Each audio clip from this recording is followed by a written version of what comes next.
Instituto Tecnológico de Chihuahua.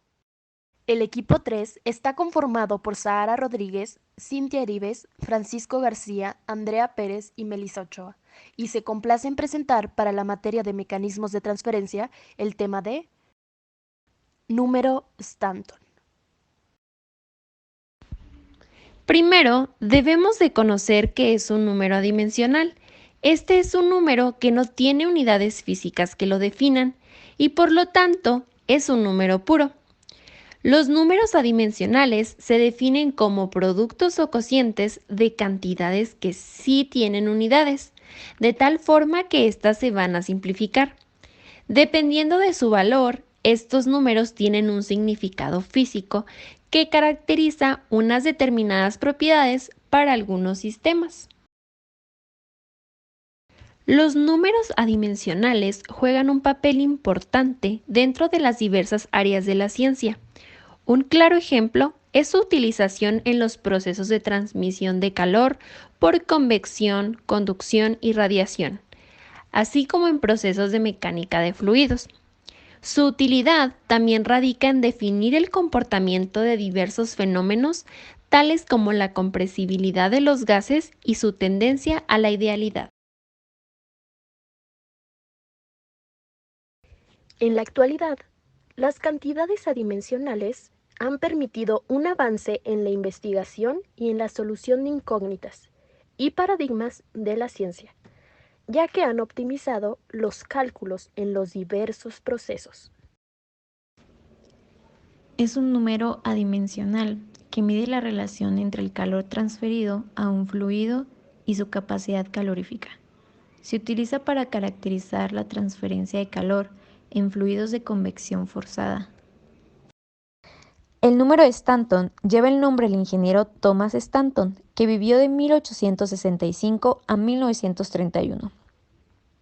Este número es representado con las letras ST y se define como H es el coeficiente de transferencia de calor, el cual cuantifica la influencia de las propiedades del fluido, de la superficie y del flujo cuando se produce transferencia de calor por convección.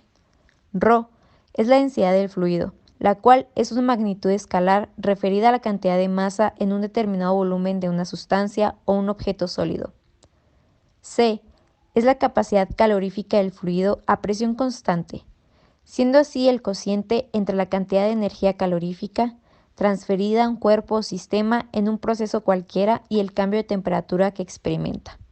V es velocidad del fluido, la cual es la cantidad de fluido que pasa por una unidad de tiempo y volumen.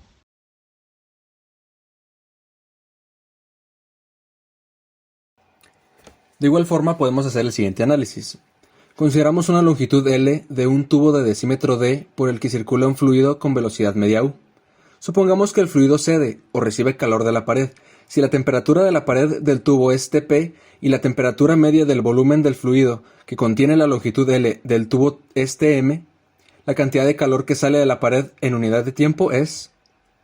Y si además las temperaturas medias de las secciones extremas del tubo son T1 y T2, la velocidad con la que el fluido transporta el calor vale. Y si, además, las temperaturas medias de las secciones extremas del tubo son T1 y T2, en régimen estacionario deben ser iguales Q2 y Q1.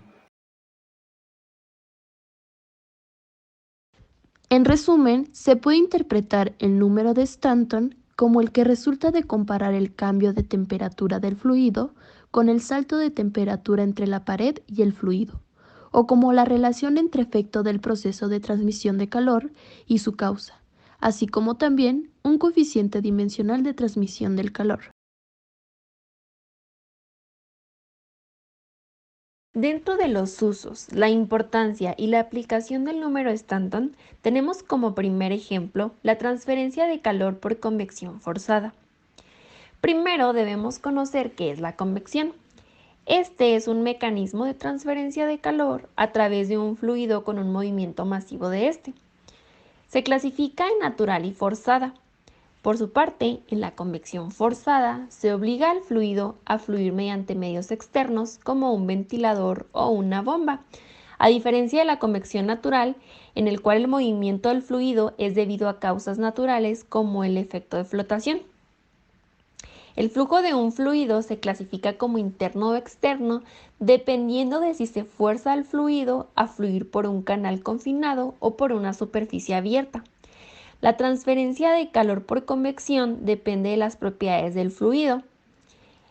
Estas pueden ser viscosidad dinámica, conductividad térmica y densidad.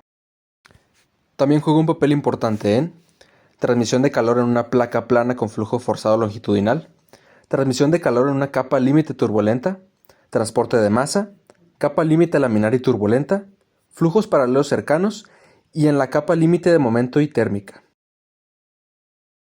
A continuación vamos a hablar del problema de análisis del número de Stanton, que en este caso es cómo se llega a este número. Como hemos mencionado anteriormente, el número de Stanton mide la relación entre el calor que se le transfiere a un fluido y su capacidad calorífica. Como ya hemos visto anteriormente, la capacidad calorífica se define como la cantidad de calor que se le debe de suministrar a la unidad de masa de una sustancia para elevar su temperatura a una unidad. Primero es importante que conozcamos las fórmulas que componen a cada uno de estos conceptos que ya he mencionado.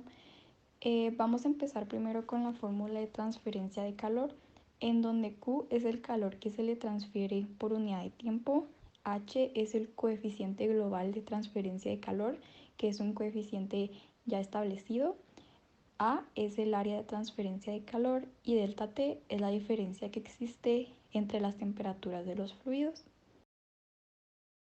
Por otra parte, también es importante que conozcamos la fórmula de la capacidad calorífica, la cual se va a ir ajustando hasta quedar de la siguiente manera, donde Q es la capacidad calorífica, ρ es la densidad que tiene el fluido, V es la velocidad del fluido, A es el área, Cp es el calor específico o capacidad calorífica que tiene el fluido a una presión constante y delta T es la diferencia que existe entre la temperatura de los fluidos. A continuación, lo que se tiene que hacer es sustituir estas dos fórmulas en su lugar correspondiente. Como se podría observar, las áreas y los cambios de temperatura se van a eliminar, de modo que nos va a quedar el número de Stanton ya establecido. La forma en la que podemos representar este número es por medio de los números de Nusselt, de Reynolds y de Prandtl, que al sustituir y eliminar las unidades que corresponden, de igual forma llegaríamos al número de Stanton que ya hemos visto anteriormente. Esto ha sido todo del tema número de Stanton presentado por el equipo número 3.